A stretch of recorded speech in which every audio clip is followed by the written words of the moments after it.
پہ جوا اور ٹی وی پہ جوا، میچ پہ جوا، اور جنے کس کس چیز پہ جوا کھیل رہے ہیں کتنے لوگ، حرام کا لقمہ کھانے والوں، سود اور بیاس۔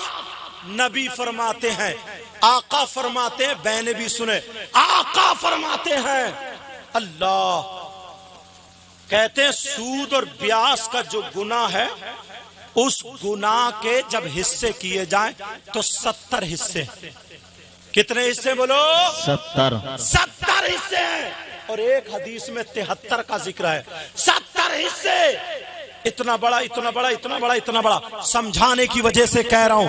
نبی فرماتے ہیں کہ اس سود اور بیاس کا جو گناہ ہے وہ 70 درجے ہیں، اور ان 70 درجوں میں سب سے چھوٹا والا درجہ جو ہے اس کا گناہ اور پاپ ایسا ہے جیسے سگے بیٹے کا ماں کے ساتھ زنا۔ اللہ اکبر۔ کرے گا کوئی سود پر کاروبار؟ ہے ہمت؟ ہے ہمت؟ کرے گا کوئی سود پہ روپیے دے گا لے گا؟ نہیں۔ آج اللہ والے کی بارگاہ میں توبہ کر کے چلے جاؤ گے نا تو آدھی سے زیادہ بیماریاں نکل جائیں گی۔ لوگ زکوٰۃ نہیں دیتے، لوگوں کا جو حق ہے وہ نہیں دیتے ہیں، تو معلوم ہے کبھی ہاسپٹل میں پڑا ہے، کبھی جیل میں پڑا ہے، کبھی لٹ گیا، کبھی چوری ہو گئی، جڑتا نہیں ہے، چلا جاتا ہے۔ یاد رکھنا میری یہ بات، یہاں کاروبار چلتا نا زمین کا، زمین کچھ لوگ جو اسے کرائے پہ رکھتے ہیں، رہن پہ رکھتے ہیں، اگر 2 لاکھ روپے دے کے 2 ایکڑ جگہ لے لی، اور 2 ایکڑ جگہ 2 سال یا 3 سال نہیں، کہا جب تم یہ سارے کے سارے میرے پیسے لوٹا دو گے میں تمہاری جگہ چھوڑ دوں گا، اور جب تک تم نہیں لوٹاؤ گے تو میں تمہارے پیسے تمہاری زمین نہیں دوں گا۔ ایسے زمین کرائے پہ رکھنا، رہن پہ رکھنا، یہ بھی جائز نہیں، یہ بھی جائز نہیں۔ اور اگر تم نے 2 سال کے لیے رکھ لیا 2 لاکھ پہ 3 لاکھ پہ، جب ٹائم پورا ہو جائے گا چھوڑ دیں گے، پیسے ختم، چاہے 10 روپے پہ رکھو 10 لاکھ پہ رکھو تو یہ جائز ہے۔ اناج پہ رکھو جائز ہے، مگر اس پہ کہ جتنے دیے اتنے ہی لیں گے یہ جائز نہیں ہے۔ کتنے لوگ کمیٹی چلاتے ہیں، عورتیں چلاتی ہیں، میٹنگ چلاتے ہیں اور پتی چلاتے ہیں اور پتہ نہیں ادھر کیا کیا کہتے ہیں۔ 10 لوگ اکٹھے ہوئے، اکٹھے ہونے کے بعد 10 ہزار روپے جمع کیے، جب 1 لاکھ ہو گئے تو ایک بھائی 90 میں اٹھا رہا، وہ 85 میں اٹھا رہا، وہ 80 میں اٹھا رہا۔ یہ اٹھانے کے بعد جو 20 ہزار بچتے وہ سب میں بانٹتے، یہ بھی ناجائز و حرام، یہ بھی ناجائز و حرام۔ اسی کو اگر کرنا ہے تو 10 لوگ اکٹھے ہو، 10 لوگ اکٹھے ہونے کے بعد 1 لاکھ روپیہ جمع ہو جائے، اگر ان کو ضرورت ہے، کوئی زیادہ نہیں کم نہیں، پورے کے پورے 1 لاکھ روپے دے دو، لو اپنا کاروبار کرو، دوسرے مہینے ضرورت ہے انہیں دے دو، تیسرے مہینے ضرورت ہے انہیں دے دو، یا پھر 2 کو ایک ہی وقت میں ضرورت پڑ گئی تو قرآن اندازی کر لو، جس کی پتی نکل آئے اسے دے دو، یہ جائز ہے، یہ جائز ہے۔ حلال کا لقمہ کھاؤ تاکہ بچے بھی وفادار ہوں، حلال کا لقمہ کھاؤ تاکہ بچے بھی اچھے ہوں، حلال کا لقمہ کھاؤ تاکہ تمہاری نمازیں قبول ہوں، تاکہ تمہاری دعائیں قبول ہوں۔ بولو حلال کا لقمہ رہے گا۔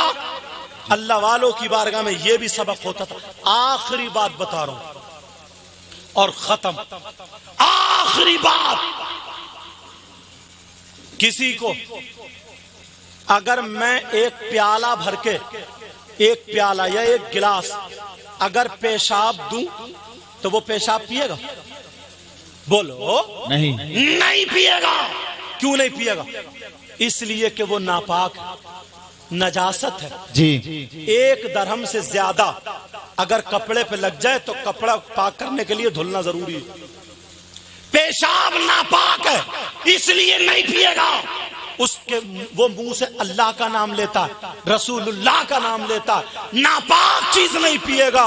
پیارے فقہا فرماتے ہیں، اعلیٰ حضرت نے بھی لکھا ہے، علماء موجود ہیں، غالباً 25ویں جلد میں اعلیٰ حضرت بھی لکھتے ہیں، جیسے پیشاب ناپاک ہے ویسے ہی شراب بھی ناپاک ہے، بے شک بے شک، ویسے ہی شراب بھی ناپاک ہے۔ اگر شراب 1 درہم سے زیادہ کپڑوں پہ لگ جائے، جیسے پیشاب کا دھلنا ضروری تھا ایسے شراب کا دھلنا بھی ضروری ہے۔ یہاں تک کہ حدیث میں ممانعت آئی ہے، جن پیالوں سے شراب پی جاتی تھی ان پیالوں کا استعمال بھی جائز نہیں۔ بے شک، حدیث اگر اٹھا کر کے دیکھو تو جب تم پیشاب نہیں پی سکتے تو جس منہ سے اللہ اور رسول کا نام لے رہے ہو تو شراب کیوں پی رہے ہو؟ شراب کیسے پی رہے ہو؟ وَيَسْأَلُونَكَ عَنِ الْخَمْرِ وَالْمَيْسِرِ قُلْ فِيهِمَا اسْمٌ كَبِيرٌ۔ اس آیت کے تحت مولا کائنات حضرت علی کا ایک واقعہ، شان نزول کنز الایمان میں دیکھنا، جی یا صدر الافاضل سید نعیم الدین مراد آباد ان کی تفسیر اٹھا کے دیکھ، اور بھی تفسیر اٹھا کے دیکھنا، ملے گا انشاءاللہ۔ توجہ ہے، بات نہیں بیٹا، توجہ ہے۔ حضرت علی کیا کہتے ہیں؟ یار باتوں پہ عمل کرا کرو۔ حضرت علی کیا کہتے ہیں؟ کہیں تالاب ہو، سمجھ میں آ رہی بات؟ کہیں تالاب ہو اور اس تالاب میں شراب کے چند قطرے ڈال دیے جائیں، اور چند قطرے جب ڈالے جائیں تو وہ پانی زمین میں خشک ہو جائے۔ کیا ہو جائے بولو؟ پانی زمین میں خشک ہو جائے، اور تالاب ہوتا گرمی میں سوکھ جاتا، اور اس زمین پہ گھاس اگائے، اس زمین پہ گھاس جمائے۔ حضرت علی فرماتے ہیں اس گھاس کو میری بکریاں چر لے، میری بکریاں کھا لے۔ تو علی وہ ہے، قسم کھاتا رب ذوالجلال کی، علی ان بکریوں کا دودھ بھی نہیں پیے گا، ان بکریوں کا دودھ بھی نہیں پیے گا۔ اور بعض نوجوان غٹر غٹر غٹر غٹر شراب پی رہا۔ امام حسین پاک نے یزید کے ہاتھ میں ہاتھ نہیں دیا، کیوں؟ اس لیے وہ شرابی تھا، اس لیے کہ وہ تیری میری بہن بیٹیوں کو تکتا تھا، اس لیے وہ غلط شریعت کے خلاف کام کرتا تھا۔ تو حسین پاک سے اگر سچی محبت ہے تو ان کا عمل دیکھو۔ اپنے بچوں کو دینا آسان نہیں ہوتا ہے، لوگوں کو روتے ہوئے ہم نے دیکھا، گڑ گڑاتے ہوئے دیکھا، مگر حسین نے خوشی خوشی اپنے بچوں کو دے دیا، مگر شرابی کے ہاتھ میں ہاتھ نہیں۔ یہ حسین پاک کا عمل، ٹھہر جاؤ، یہ حسین پاک کا عمل۔ ہم نعرہ تو لگاتے ہیں مگر عمل کچھ نہیں۔ سنو، شرابی کے بعد اعلی حضرت نے جب آگے لکھا اس کی خوراک کیا ہوگی؟ جو مرد اور عورتیں غلط حرکت کرتے ہیں، زنا کرتے ہیں، ان کی شرمگاہ سڑ جائے گی۔ توجہ رکھنا، شرمگاہ سڑ جائے گی، جہنم میں ہوں گے، اور انہیں پیشاب لگے گا بہت شدت سے، ان کے پیٹ مٹکے جیسے پھولے ہوئے ہوں گے، ان کی شرمگاہ میں خون پیپ کچلو سڑ جائے گی، انہیں پیشاب لگے گا۔ ادھر جو شراب پیتے ہیں شرابیوں کو پیاس لگے گی، بہت زیادہ پیاس، تڑپیں گے، ہائے پانی، ہائے مشروب، یہ انہیں چاہیے، تڑپیں گے۔ اللہ حدیث میں وہ جن کے پیٹ پھولے ہوئے وہ پیشاب کریں گے تو پیشاب کے ساتھ خون بھی ہوگا، پیپ، کچلو، گندا میل، اور جہنم کی کالی آگ اس میں لپیٹے مارتی ہوئی ایک گڑھے میں جا کے جمع ہو جائے گی۔ او شراب پینے والوں، شرابیوں کو جب پیاس لگے گی جہنم میں تو وہی کچلو پلایا جائے گا، وہی میل پلایا جائے گا۔ ورنہ میرے بھائی آج سے اس اللہ والے کی بارگاہ میں توبہ کر لینا، میں ہاتھ نہیں اٹھواؤں گا، مجھے پتہ نہیں ہے، دل سے توبہ کر لے، سچے دل سے، پکے دل سے، انشاءاللہ میں آج کے بعد شراب نہیں پیوں۔ بولو سب لوگ بولو انشاءاللہ آج کے بعد شراب نہیں پیوں۔ آپ جانتے ہیں ایسے حالات ہیں، پہلے ہمیں اپنے آپ کو سدھارنا ہو۔ بہت برائیاں ہیں سماج میں، بہت زیادہ برائیاں، تقریر میں بھی طرز میں کرتا مگر روک دیا اس لیے تاکہ کچھ باتیں آپ تک پہنچ جائیں. پیارو عرس پاک میں یہ باتیں میں نے اس لیے کی. میری بہنوں تم بھی، بھائیو تم بھی، تمہیں اللہ اور رسول کا واسطہ، میں تمہارا دشمن نہیں ہوں. ان باتوں کو دل پہ لے جانا. جو میں نے 4-5 باتوں کو لے کر کے نصیحت کرنے کی کوشش کی ہے. پیارو آج کے بعد ان گناہوں کے قریب مت جانا. بولو نہیں جاؤ گے؟ نہیں بولو انشاءاللہ نہیں جاؤ گے.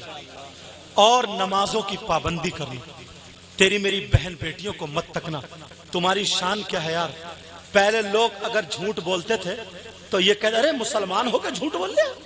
اس کا مطلب مسلمان جھوٹ نہیں بولتا تھا. یہ سید صاحب ہیں اللہ برکت فرمائے.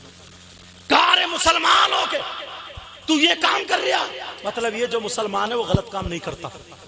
اور اب تو جیلوں میں، شراب کی دکانوں پہ جتنے غلط کام ہیں وہ سب مسلمانوں سے جوڑے جا رہے ہیں. کیوں جوڑے جا رہے ہیں؟ یہ تمہاری حرکتیں تمہیں موبائل میں ڈال دیا ہے کہ تمہارے بچے اسکول میں نہیں پڑھ سکتے. کوئی بھی اسکول حضرت تلاش کے دیکھیے مسلمان کا ایک بھی بچہ اعلیٰ پوزیشن پر نہیں ملتا. کیوں نہیں نمبر لا رہا؟ میں ان بزرگوں کی دعا سے کار میں یا بس میں کم سفر، فلائٹ میں بھی زیادہ ہو رہا ہے. مجھے کئی سال ہو گئے تقریریں کرتے ہوئے اور فلائٹوں میں چلتے ہوئے، مگر ایک بھی کسی اللہ کے بندے کا، مسلمان کا نام نہیں آیا کہ پائلٹ میں اس کا نام لیا جاتا ہو. ہوائی جہاز میں جب بیٹھتے اڑایا جاتا تو پہلے اعلان ہوتا ہے کہ اس کا پائلٹ کون ہے، ایئر ہوسٹس کون کون ہے، ان کہاں کی رہنے والی، ان کا نام پورا بتایا جاتا ہے. مگر آج تک کوئی مسلمان نام نہیں آیا ہے جو پائلٹ میں آیا ہو. ہاں جب میں کشمیر جا رہا تھا تو ایک جگہ آیا تھا شیر محمد خان، تو دل کو کیوں نہیں بنتے پائلٹ، کیوں نہیں پڑھتے مسلمان؟ تمہیں تو غنڈہ گردی پہ لگا دیا، ناچنے پہ لگا دیا، دوسرے کی بہن بیٹی تکنے پہ لگا دیا، تمہیں بیمار کر دیا. تمہارا لیور خراب ہے، تمہاری نیت خراب ہے، تمہارا دل خراب ہے. اللہ والے کی بارگاہ میں آتے ہو تب بھی دوسرے کی بہن بیٹیوں کو تکتے ہو، سوچتے ہو کسی کا کون ہی لگ جائے. ارے سوچ جس کے تو کون ہی مار رہا، اگر تیری ماں نکلی تو کیا کرتا، تیری بہن نکلتی تو کیا کرتا، جس کا گھونگھٹ اٹھانے گیا تیری بھانجی نکلتی تو شرم کے مارے تیرا کیا بنتا بولا. ذرا سوچو کسی اسکول میں کہ صاحب اس بچے کا نمبر آیا MBBS ڈاکٹر بنا ہو، اس بچے کا نمبر آیا کہ انجینئر بنا ہو، اس بچے کا نمبر آیا کہ یہ مناظر بنا ہو، منطقی بنا ہو، نحو اور صرف کا ماہر بنا ہو، امام بنا ہو. کہاں گئے سب یہ پڑھائی کہاں چلی گئی؟ جن کے بچوں کی اگر پڑھنے کی عمر نہیں ہے تو انہیں غنڈہ گردی مت سکھاؤ، انہیں کام سکھاؤ، کام لگاؤ انہیں کام پہ. برباد مت کرو. گٹکے کھاتا ہے، سگریٹ پیتا، بیڑی پیتا، کمائی کچھ ہے نہیں، کبھی اس دوست سے 50 کھینچ لیے، کبھی اس سے 100 کھینچ لیے، ٹھٹے مارے چل دیے، تھوڑا بڑا ہو گیا اب خرچہ بڑھ گیا، کچھ ہے نہیں، کبھی ان کا نل کھول لیا، ان کا انجن کھول لیا، ان کی موٹر سائیکل لے گیا، ان کا یہ چرا لیا. یہ مسلمان کے بچوں کا کام ہو گیا. سارے غلط کام مسلمان کے بچوں سے جوڑے جا رہے ہیں. ورنہ مسلمان کے بچوں سے جب ہم جاتے تھے نا تو ایسے ہاتھ، غیر مسلم بھی مسجد کے دروازے پہ کھڑے ہو جاتے تھے. آج بھی راجستھان کے علاقے میں یہ حفاظ جاتے ٹھکوانے کے لیے. یہ نماز پڑھ کے آئے ہیں. مزاروں پہ کتنے غیر مسلم لوگ آتے ہیں، انہیں معلوم ہے وہ تو آئیں گے نا، وہ آئیں گی عورتیں دوپٹہ باندھ کے، وہ آئیں گے یہاں پہ کپڑا باندھ کے، اور یہ مسلمان کی بیٹی گلا چیر کے آئے گی. یہ مسلمان کی بیٹی وہ ناچنے والے کنجریوں جیسا میک اپ کر کے آئے گی. یہ مسلمان کی بیٹی ادھر ادھر چونچیاتی ہوئی آئی، ادھر کھیلوں میں گھوڑیوں، کھیتوں میں گھوڑیوں کی طرح گھوم رہی ہے. کہاں گئے ان کے باپ؟ اگر تم باپ تمہیں ذرا بھی درد ہے، یاد رکھو اللہ فرماتا ہے اپنے آپ کو بچاؤ اور اپنے گھر والوں کو بچاؤ جہنم کی آگ. یاد رکھنا میری ان باتوں کو. انہیں لگام ڈالو، لگام. کوئی بگڑنے والی چیز مت دو. ٹائم پہ ان کی شادی کرو، وقت پہ ان کی شادی کرو. 30 سال ہو گئے کوئی پتہ ہی نہیں ہے شادی کا. جوانی گزر رہی ہے اس کی، کبھی سوچا ہی جوانی کیسے گزرتی ہے؟ مستی مار رہا، پڑا کمرے میں جوان بیٹی ہے، میاں بیوی پڑ. شرم و حیا، غیرت ختم. ٹی وی LCD لگی ہوئی ہے، بیٹی بھی سارے لوگ دیکھ رہے ہیں. شرم و حیا، غیرت ختم ہو گئی ہے. او بھائی بستی میں اگر کوئی آ جائے نا شادی وادی ڈی جے نا یہ نچکیا ناچ رہا، کون بہن کو دوپٹہ اڑائے گا، کون سنبھالے گا؟ پہلے ہمیں اور آپ کو سدھرنا ہوگا. اور لڑکے جن کو اللہ نے لڑکے دیے تو وہ بھکاری بن گئے. 3-3 لاکھ روپے جہیز میں مانگ رہا، منگنی میں 3-3 لاکھ منگنی میں مانگ رہا. بھکاری ہو گئے بھکاری. پہلے سے بچولیا سے کہہ دے سمدن ادھر سے کہلوا دے کنڈل انڈل مل رہے ہیں یا نہیں مل رہے ہیں. پہلے ہی پتہ نکال لیتا بلٹ مل رہی ہے، اپاچے مل رہی ہے، یا کیا مل رہا ہے. اور باتیں تمہارے مجھے تو بس بچی چاہیے، بچی اسے چاہیے، بچی اسے بچی چاہیے. غور کرو اللہ نے تمہیں بیٹوں جیسی دولت دی. ننگے مت بنو، بھکاری مت بنو. آج کتنی غریبوں کی بیٹیاں 30-30 سال کی ہو گئی، خوبصورت بھی ہیں، ساری باتیں ہیں، مگر تم اپنے بیٹوں کا ان کے گھر پہ رشتے لے کے نہیں جاتے ہو. وہ بیچاری انتظار کر رہی ہیں کوئی رشتہ آ جائے، کیونکہ تمہیں تو اپاچی چاہیے، تمہیں بلٹ چاہیے، تمہیں 4 پہیوں والی چاہیے.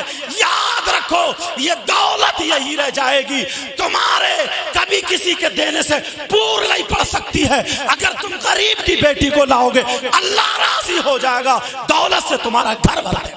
واہ واہ، بے شک کیا بات ہے.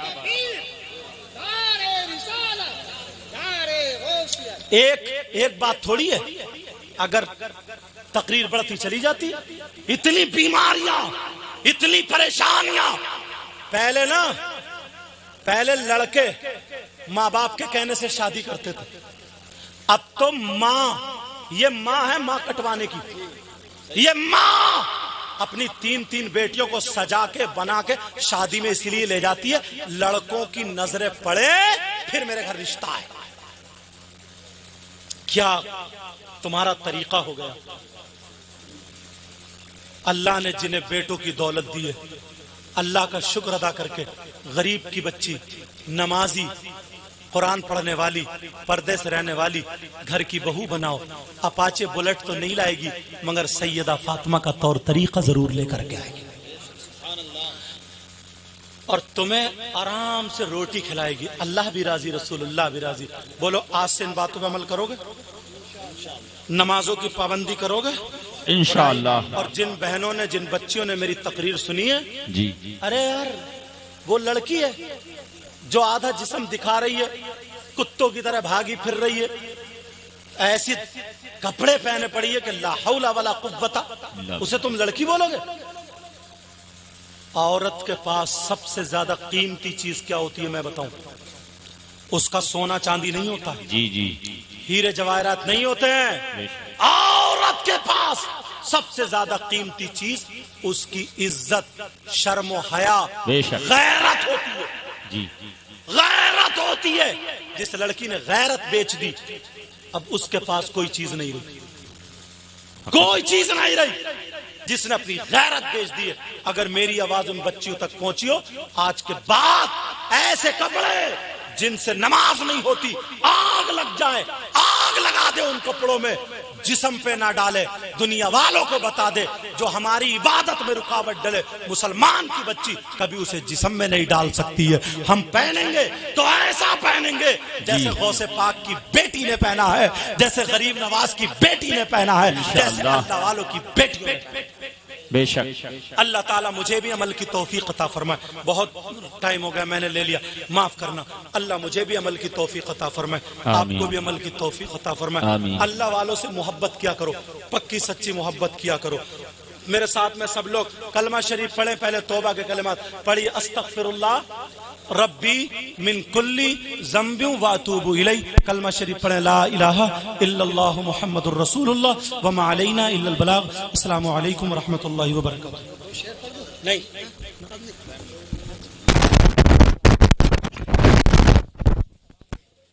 مصطفیٰ جان رحمت پہ لاکھوں سلام، شمع بز میں